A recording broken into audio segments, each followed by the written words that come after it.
Oh, it's the oldest story in the book.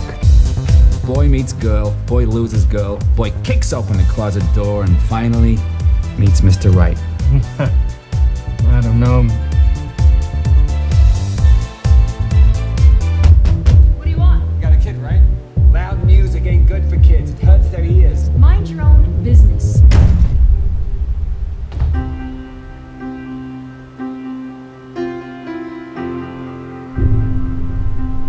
What's your name? Marco. I'm Rudy. Family services people know he's No, here? they do not, and I prefer to keep it that way. Thank you.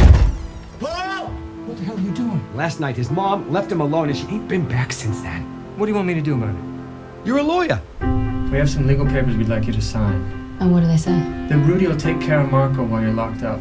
You're gonna try and keep him, aren't you? Yes, I am. Marco didn't ask to be born to a junkie, didn't ask to be different, didn't ask for none of this. And I just don't see why he should be punished anymore for stuff that ain't his fault. There's no way the judge is gonna grant you custody. Just don't mention our relationship.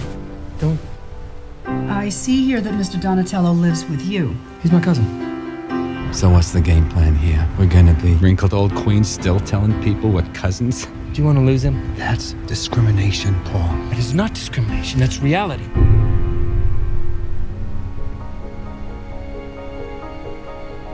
This is my home. Yeah, this is your home.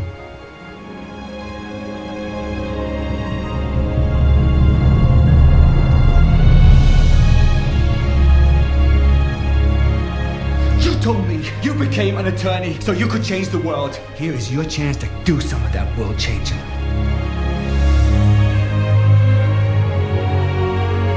No one in this entire world wants him. Except us. We want him. We love him. Isn't that what he deserves?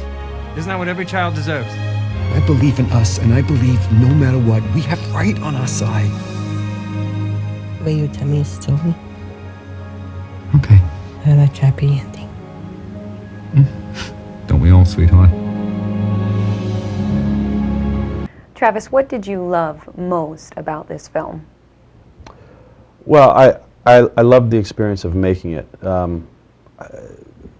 Truly, my place of joy, the place I love to be, is on set and working, and to be able to work with the caliber of actors that we had at such a high level, and then, you know, one of the great joys also was the young boy who played Marco, he's a young 21-year-old kid with Down syndrome who's really starring in a film along with, you know, two very, very experienced actors, and he held his own, and so to be able to work with him, to watch him experience the joy. I mean, this is a kid who had literally preyed on being in a movie for years. This is his, you know, I mean, this is his, when he got the part, he started crying. He said, the dream of my life just came true.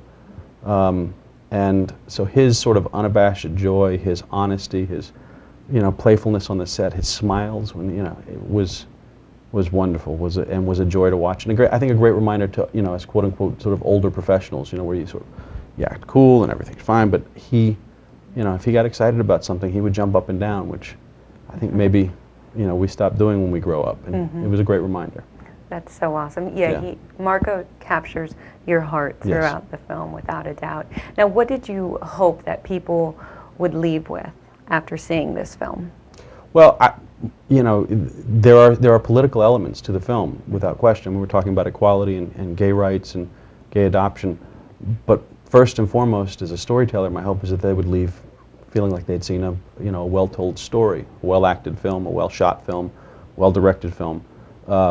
Beyond that, my hope is that it would lead to conversation about what is right, what is best for the child. You know, I certainly have my beliefs and my opinions about equality, and I certainly believe that everybody should have the right, no matter their orientation, their sex, their religion. People should have the right to give and receive love freely, and adopt children and become a family if they want to. That's my own personal belief. So my hope is that, you know, on the political side, that it would at least spur some sort of conversation, and from what I've been told, it has. And definitely, and especially with all the awards that it's received, you know that you have done something right. Now, Travis, I have to ask, what was it like working with your mother? Was this your first production to do with her? No, this is the third time we've worked together, and my mother's she's wonderful. She's passionate about the movies. She's passionate about the art, but she's also fiercely determined. And as an executive producer, one of her primary roles is to make sure that while we're off working, the money is there to make to make the film. And some people have asked, well, how can you work with your mom? And I say, well, there's nobody I trust more, and she's earned that trust by doing what an executive producer does, which is make sure that that we can actually make the movie. Will you guys be working on a fourth film together anytime soon? We are. We're scheduled to start shooting in August our new film. So. Okay, so that's what's up next for you then, Travis? Yes. All right. Is there any chance that you're going to get in front of the camera again, or do you think you're going to be staying behind the camera? I think I'll stay behind the camera. It's funny because I just this new film, there is a part, and I went, maybe I would actually do that. I jokingly have said that I'm in a 12-step program for actors. Like people have to quit drinking, people have to quit drugs. Acting is in like my other profession, flying. It's a bug that gets in you, and once it's in you, it is something that you think about.